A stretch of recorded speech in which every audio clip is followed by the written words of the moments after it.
KaraokeBooks. Ivanhoe. Written by Walter Scott. Audiobook. Chapter 7. Knights, with a long retinue of their squires, in gaudy liveries march and quaint attires. One laced the helm, another held the lance. A third the shining buckler did advance. The courser pawed the ground with restless feet, and snorting foamed and champed the golden bit. The smiths and armourers on palfreys ride, files in their hands, and hammers at their side, and nails for loosened spears, and thongs for shields provide. The yeomen guard the streets in seemly bands, and clowns come crowding on, with cudgels in their hands. Palamon and Arcite. The condition of the English nation was at this time sufficiently miserable. King Richard was absent a prisoner, and in the power of the perfidious and cruel Duke of Austria. Even the very place of his captivity was uncertain, and his fate but very imperfectly known to the generality of his subjects, who were, in the meantime, a prey to every species of subaltern oppression. Prince John, in league with Philip of France, Coeur de Lion's mortal enemy, was using every species of influence with the Duke of Austria, to prolong the captivity of his brother Richard, to whom he stood indebted for so many favours. In the meantime, he was strengthening his own faction in the kingdom, of which he proposed to dispute the succession, in case of the king's death, with the legitimate heir, Arthur Duke of Brittany, son of Geoffrey Plantagenet, the elder brother of John. This usurpation, it is well known, he afterwards effected. His own character being light, profligate, and perfidious, John easily attached to his person and faction, not only all who had reason to dread the resentment of Richard for criminal proceedings during his absence, but also the numerous class of lawless resolutes, whom the Crusades had turned back on their country, accomplished in the vices of the East, impoverished in substance, and hardened in character, and who placed their hopes of harvest in civil commotion. To these causes of public distress and apprehension, must be added, the multitude of outlaws, who, driven to despair by the oppression of the feudal nobility, and the severe exercise of the forest laws, banded together in large gangs, and, keeping possession of the forests and the wastes, set at defiance the justice and magistracy of the country. The nobles themselves, each fortified within his own castle, and playing the petty sovereign over his own dominions, were the leaders of bands scarce less lawless and oppressive than those of the avowed depredators. To maintain these retainers, and to support the extravagance and magnificence which their pride induced them to effect, the nobility borrowed sums of money from the Jews at the most usurious interest, which gnawed into their estates like consuming cankers, scarce to be cured unless when circumstances gave them an opportunity of getting free, by exercising upon their creditors some act of unprincipled violence. Under the various burdens imposed by this unhappy state of affairs, the people of England suffered deeply for the present, and had yet more dreadful cause to fear for the future. To augment their misery, a contagious disorder of a dangerous nature spread through the land, and, rendered more virulent by the uncleanness, the indifferent food, and the wretched lodging of the lower classes, swept off many whose fate the survivors were tempted to envy, as exempting them from the evils which were to come. Yet amid these accumulated distresses, the poor as well as the rich, the vulgar as well as the noble, in the event of a tournament, which was the grand spectacle of that age, felt as much interested as the half-starved citizen of Madrid, who has not a real left to buy provisions for his family, feels in the issue of a bull feast. Neither duty nor infirmity could keep youth or age from such exhibitions. The passage of arms, as it was called, which was to take place at Ashby, in the county of Leicester, as champions of the first renown were to take the field in the presence of Prince John himself, who was expected to grace the lists, had attracted universal attention, and an immense confluence of persons of all ranks hastened upon the appointed morning to the place of combat. The scene was singularly romantic. On the verge of a wood, which approached to within a mile of the town of Ashby, was an extensive meadow, of the finest and most beautiful green turf, surrounded on one side by the forest, and fringed on the other by straggling oak trees, some of which had grown to an immense size. The ground, as if fashioned on purpose for the martial display which was intended, sloped gradually down on all sides to a level bottom, which was enclosed for the lists with strong palisades, forming a space of 1/4 of a mile in length, and about half as broad.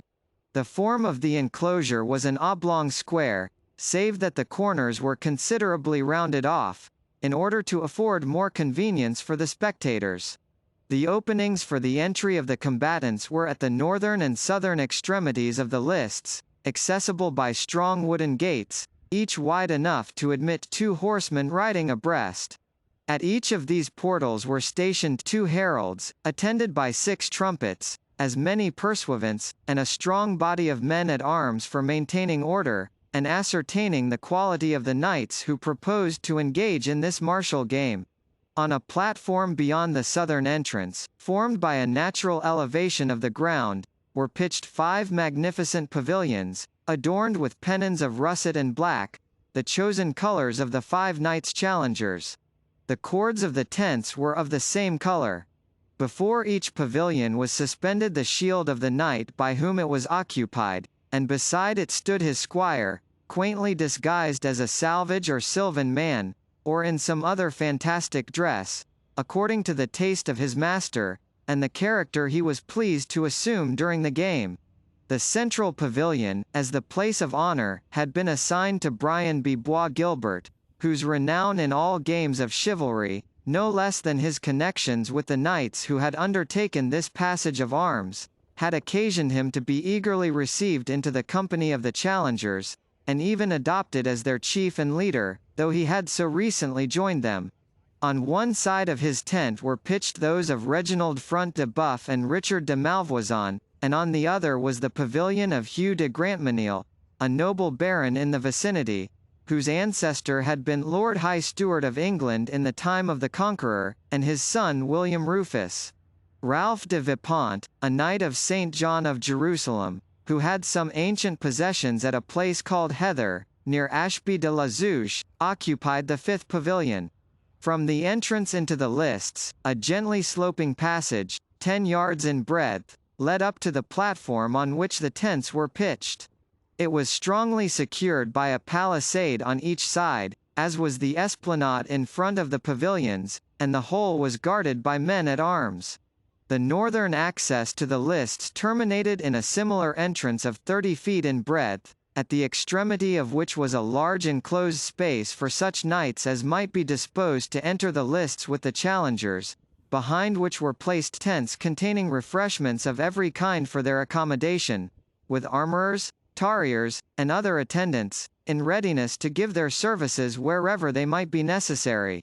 The exterior of the lists was in part occupied by temporary galleries, spread with tapestry and carpets, and accommodated with cushions for the convenience of those ladies and nobles who were expected to attend the tournament.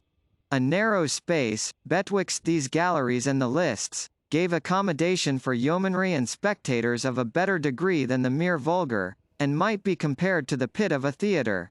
The promiscuous multitude arranged themselves upon large banks of turf prepared for the purpose, which, aided by the natural elevation of the ground, enabled them to overlook the galleries, and obtain a fair view into the lists. Besides the accommodation which these stations afforded, many hundreds had perched themselves on the branches of the trees which surrounded the meadow, and even the steeple of a country church, at some distance, was crowded with spectators. It only remains to notice respecting the general arrangement, that one gallery in the very centre of the eastern side of the lists, and consequently exactly opposite to the spot where the shock of the combat was to take place, was raised higher than the others, more richly decorated, and graced by a sort of throne and canopy, on which the royal arms were emblazoned. Squires, pages, and yeomen in rich liveries, waited around this place of honour, which was designed for Prince John and his attendants. Opposite to this royal gallery was another, elevated to the same height, on the western side of the lists, and more gaily, if less sumptuously decorated, than that destined for the prince himself. A train of pages and of young maidens, the most beautiful who could be selected, gaily dressed in fancy habits of green and pink, surrounded a throne decorated in the same colors. Among pennons and flags bearing wounded hearts, burning hearts, bleeding hearts, bows and quivers, and all the commonplace emblems of the triumphs of Cupid, a blazoned inscription informed the spectators that this seat of honor was designed for La Royne de los Bolt et des Amours. But who was to represent the Queen of Beauty and of Love on the present occasion no one was prepared to guess. Meanwhile, spectators of every description thronged forward to occupy their respective stations, and not without many quarrels concerning those which they were entitled to hold. Some of these were settled by the men-at-arms with brief ceremony, the shafts of their battle-axes, and pummels of their swords, being readily employed as arguments to convince the more refractory. Others, which involved the rival claims of more elevated persons, were determined by the heralds, or by the two marshals of the field, William de Wyville, and Stephen de Marteville, who, armed at all points, rode up and down the lists to enforce and preserve good order among the spectators. Gradually the galleries became filled with knights and nobles, in their robes of peace, whose long and rich tinted mantles were contrasted with the gayer and more splendid habits of the ladies, who, in a greater proportion than even the men themselves, thronged to witness a sport, which one would have thought too bloody and dangerous to afford their sex much pleasure. The lower and interior space was soon filled by substantial yeomen and burghers, and such of the lesser gentry, as, from modesty, poverty, or dubious title, durst not assume any higher place. It was of course amongst these that the most frequent disputes for precedence occurred. "Dog of an unbeliever," said an old man, whose threadbare tunic bore witness to his poverty, as his sword, and dagger, and golden chain intimated his pretensions to rank, "whelp of a she-wolf. Darest thou press upon a Christian, and a Norman gentleman of the blood of Montdidier?" This rough expostulation was addressed to no other than our acquaintance Isaac, who, richly and even magnificently dressed in a gabardine ornamented with lace and lined with fur, was endeavouring to make place in the foremost row beneath the gallery for his daughter, the beautiful Rebecca, who had joined him at Ashby, and who was now hanging on her father's arm, not a little terrified by the popular displeasure which seemed generally excited by her parents' presumption. But Isaac, though we have seen him sufficiently timid on other occasions, knew well that at present he had nothing to fear. It was not in places of general resort, or where their equals were assembled, that any avaricious or malevolent noble durst offer him injury. At such meetings the Jews were under the protection of the general law, and if that proved a weak assurance, it usually happened that there were among the persons assembled some barons, who, for their own interested motives, were ready to act as their protectors. On the present occasion, Isaac felt more than usually confident, being aware that Prince John was even then in the very act of negotiating a large loan from the Jews of York, to be secured upon certain jewels and lands. Isaac's own share in this transaction was considerable, and he well knew that the prince's eager desire to bring it to a conclusion would ensure him his protection in the dilemma in which he stood. Emboldened by these considerations, the Jew pursued his point, and jostled the Norman Christian, without respect either to his descent, quality, or religion. The complaints of the old man, however, excited the indignation of the bystanders. One of these, a stout well-set yeoman, arrayed in Lincoln green, having 12 arrows stuck in his belt, with a baldric and badge of silver, and a bow of 6 feet length in his hand, turned short round, and while his countenance, which his constant exposure to weather had rendered brown as a hazel nut, grew darker with anger, he advised the Jew to remember that all the wealth he had acquired by sucking the blood of his miserable victims had but swelled him like a bloated spider, which might be overlooked while he kept in a corner, but would be crushed if it ventured into the light. This intimation, delivered in Norman English with a firm voice and a stern aspect, made the Jew shrink back, and he would have probably withdrawn himself altogether from a vicinity so dangerous, had not the attention of every one been called to the sudden entrance of Prince John, who at that moment entered the lists, attended by a numerous and gay train, consisting partly of laymen, partly of churchmen, as light in their dress, and as gay in their demeanour, as their companions. Among the latter was the Prior of Jorvaux, in the most gallant trim which a dignitary of the Church could venture to exhibit. Fur and gold were not spared in his garments, and the points of his boots, out-Heroding the preposterous fashion of the time, turned up so very far, as to be attached, not to his knees merely, but to his very girdle, and effectually prevented him from putting his foot into the stirrup. This, however, was a slight inconvenience to the gallant abbot, who, perhaps, even rejoicing in the opportunity to display his accomplished horsemanship before so many spectators, especially of the fair sex, dispensed with the use of these supports to a timid rider. The rest of Prince John's retinue consisted of the favourite leaders of his mercenary troops, some marauding barons and profligate attendants upon the court, with several Knights Templars and Knights of St. John. It may be here remarked, that the knights of these two orders were accounted hostile to King Richard, having adopted the side of Philip of France in the long train of disputes which took place in Palestine betwixt that monarch and the lion-hearted King of England. It was the well-known consequence of this discord that Richard's repeated victories had been rendered fruitless, his romantic attempts to besiege Jerusalem disappointed, and the fruit of all the glory which he had acquired had dwindled into an uncertain truce with the Sultan Saladin.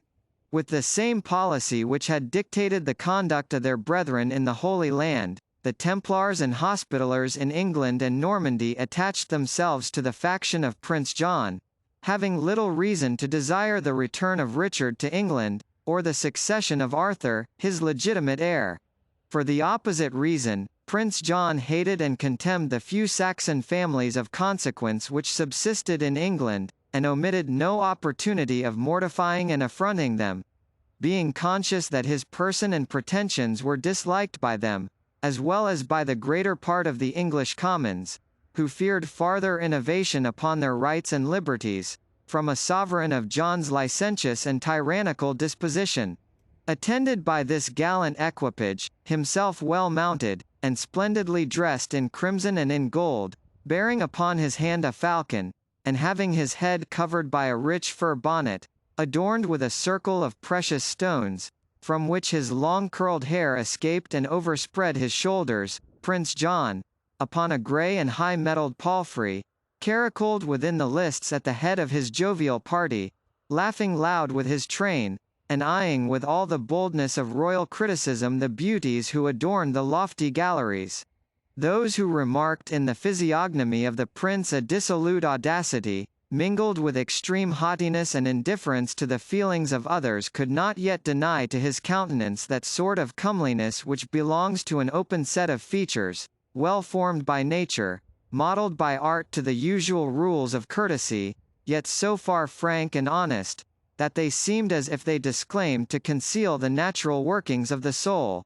Such an expression is often mistaken for manly frankness, when in truth it arises from the reckless indifference of a libertine disposition, conscious of superiority of birth, of wealth, or of some other adventitious advantage, totally unconnected with personal merit.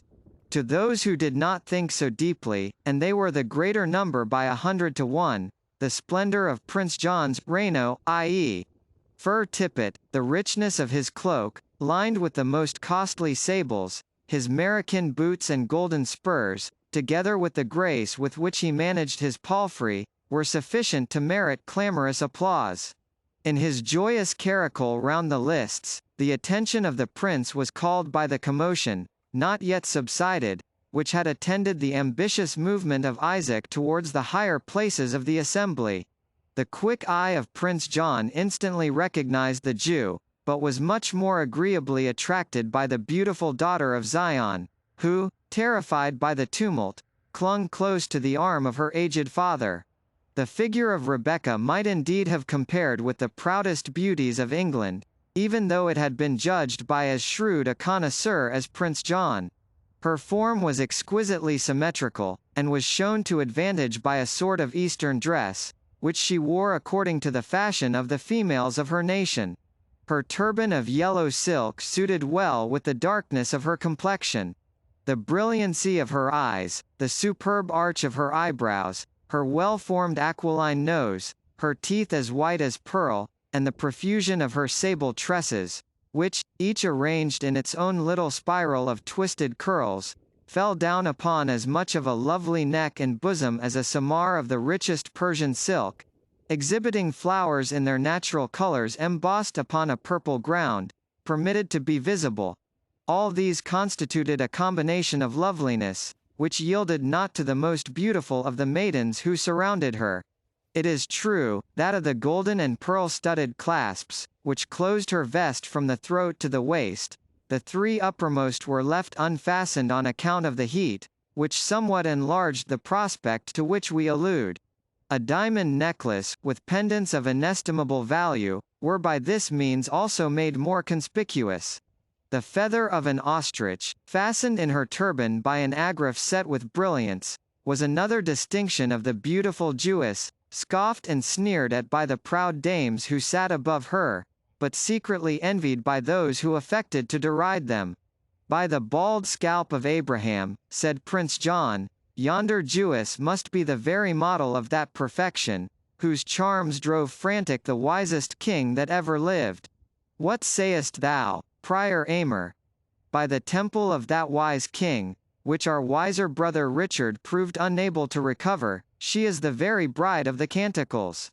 The rose of Sharon and the lily of the valley, answered the prior, in a sort of snuffling tone, but your grace must remember she is still but a Jewess.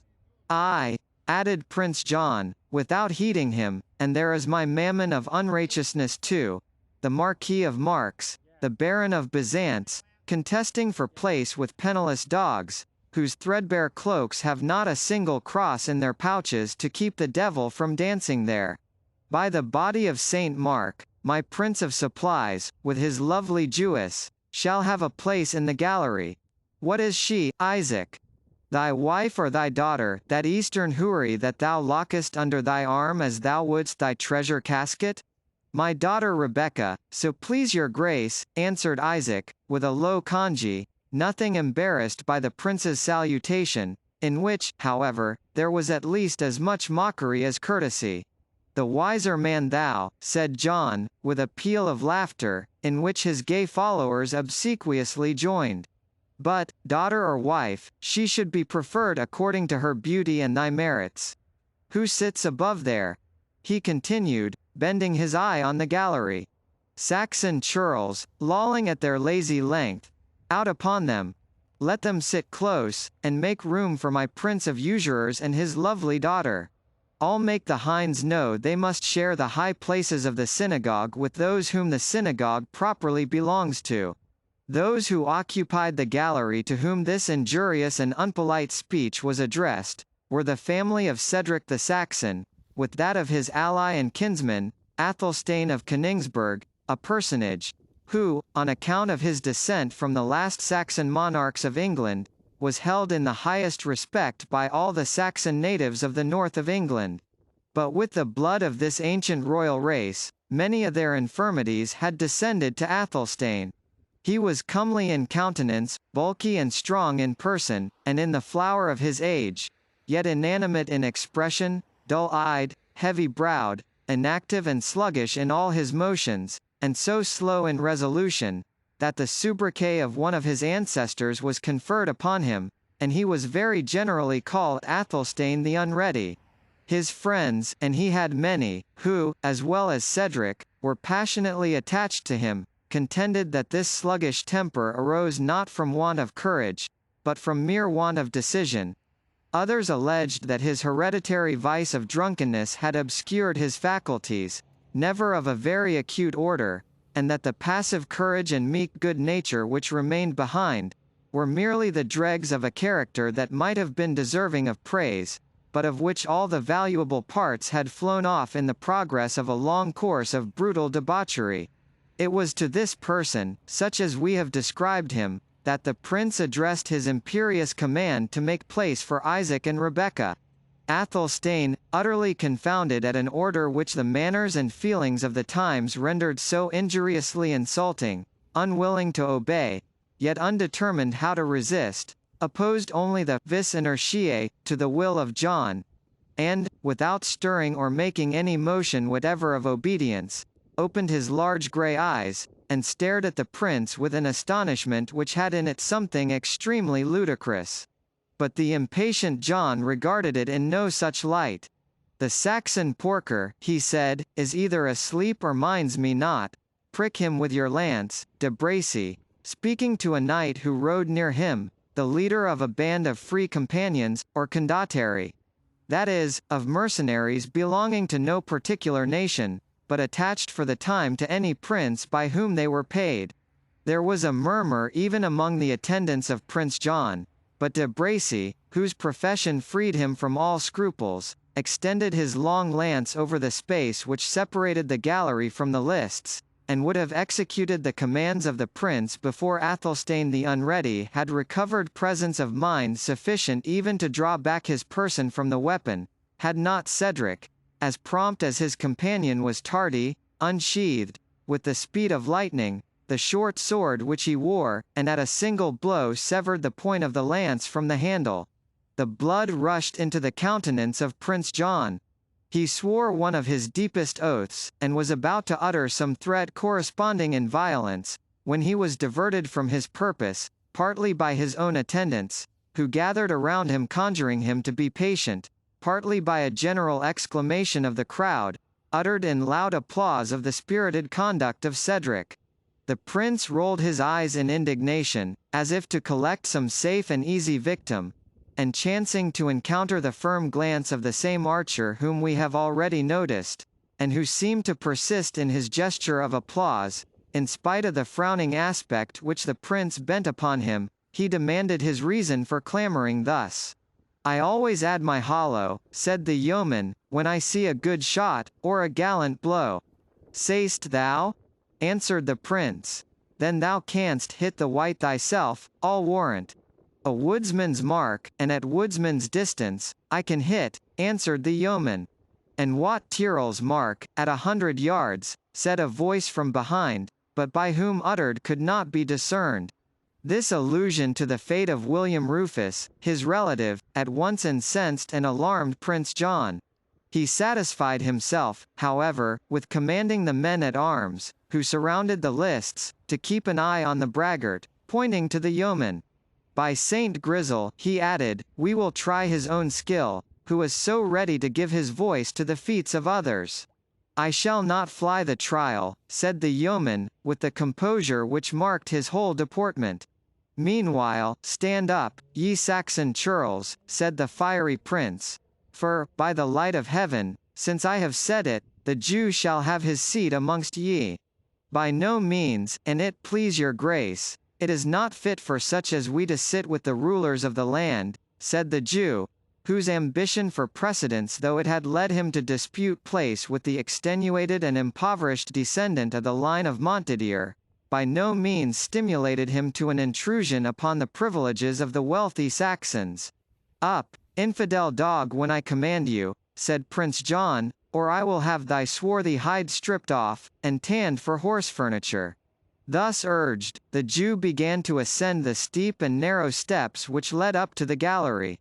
"Let me see," said the prince, "who dare stop him," fixing his eye on Cedric, whose attitude intimated his intention to hurl the Jew down headlong. The catastrophe was prevented by the clown Wamba, who, springing betwixt his master and Isaac, and exclaiming, in answer to the prince's defiance, "Marry, that will I," opposed to the beard of the Jew a shield of brawn, which he plucked from beneath his cloak, and with which, doubtless, he had furnished himself, lest the tournament should have proved longer than his appetite could endure abstinence. Finding the abomination of his tribe opposed to his very nose, while the jester, at the same time, flourished his wooden sword above his head, the Jew recoiled, missed his footing, and rolled down the steps, an excellent jest to the spectators, who set up a loud laughter, in which Prince John and his attendants heartily joined. "Deal me the prize, cousin prince," said Wamba. "I have vanquished my foe in fair fight with sword and shield," he added, brandishing the brawn in one hand and the wooden sword in the other. "Who, and what art thou, noble champion?" said Prince John, still laughing. "A fool by right of descent," answered the jester. "I am Wamba, the son of Witless, who was the son of Weatherbrain, who was the son of an alderman." "Make room for the Jew in front of the lower ring," said Prince John, not unwilling perhaps to seize an apology to desist from his original purpose. To place the vanquished beside the victor were false heraldry. "Knave upon fool were worse," answered the jester, "and Jew upon bacon worst of all." "Gramercy." "Good fellow," cried Prince John, "thou pleasest me. Here, Isaac, lend me a handful of bezants." As the Jew, stunned by the request, afraid to refuse, and unwilling to comply, fumbled in the furred bag which hung by his girdle, and was perhaps endeavoring to ascertain how few coins might pass for a handful, the prince stooped from his jennet and settled Isaac's doubts by snatching the pouch itself from his side, and flinging to Wamba a couple of the gold pieces which it contained, he pursued his career round the lists, leaving the Jew to the derision of those around him, and himself receiving as much applause from the spectators as if he had done some honest and honorable action. KaraokeBooks.